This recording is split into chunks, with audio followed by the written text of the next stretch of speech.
కోటపాడు మండలం అనకాపల్లి డిస్ట్రిక్ట్లో 4వ తారీఖున అరౌండ్ ఈవినింగ్ 5 o'clockకి వెహికల్ చెకింగ్ చేస్తున్నాము. Based on information from SB vehicle checking చేస్తూ ఉంటే ఒక సఫారీ కార్ ఎంపీ రిజిస్ట్రేషన్తో ఉన్న కార్లో 100 kgs గాంజా దొరకడం జరిగింది.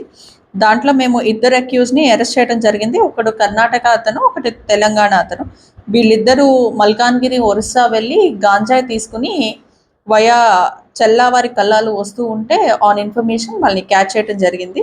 Total 100 kgs ganja, 3 mobile phones and vehicle seize చేయడం జరిగింది ఈ టోటల్ అఫెన్స్లో. అండ్ మేము దీన్ని బట్టి చెప్పేది ఏంటి అంటే, గాంజా ఎన్డీపీఎస్ ట్రాన్స్పోర్ట్ కానీ హ్యాండిల్ చేయడం కానీ కన్జంప్షన్ కానీ చేస్తే ఇక్కడి నుంచి స్ట్రిక్ట్గా యాక్షన్ తీసుకుంటామని చెప్పడం జరిగింది. ఇప్పటిదాకా కూడా కన్జంప్షన్లో మేము స్టూడెంట్స్ ఏంటి అందరి మీద కొంచెం లిబరల్ ప్రాస్పెక్టివ్లో వాళ్ళు కిట్స్ అని చెప్పి వదలటం జరుగుతుంది.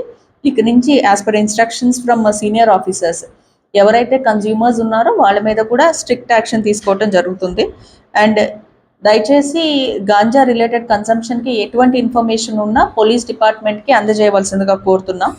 సో దట్ మనం ఈ డ్రగ్ రిలేటెడ్ మెనన్స్ అనేది కంప్లీట్లీ స్టేట్ నుంచి అవాయిడ్ చేయగలుగుతాం. థ్యాంక్ యూ అని చెప్పేసి రౌండ్ అబౌట్ తిరిగి వస్తున్నారు. అలా వస్తూ ఉంటే మనకి ఇన్ఫర్మేషన్ వచ్చి మనం పట్టుకోవటం జరిగింది. ఎవరు ఇందులో ఇన్వాల్వ్డ్ లేరంటే, వీళ్ళు టోటల్ ఆపరేట్ చేసిన గ్యాంగ్ అంతా హైదరాబాద్ నుంచి చెందిన వాళ్ళే. వీళ్ళ మీద ప్రీవియస్ అఫెన్సెస్ ఏమీ లేవు, బట్ ఎడ్యుకేషన్ అయితే ఏమీ కాదు. డ్రైవర్స్ వీళ్ళిద్దరు.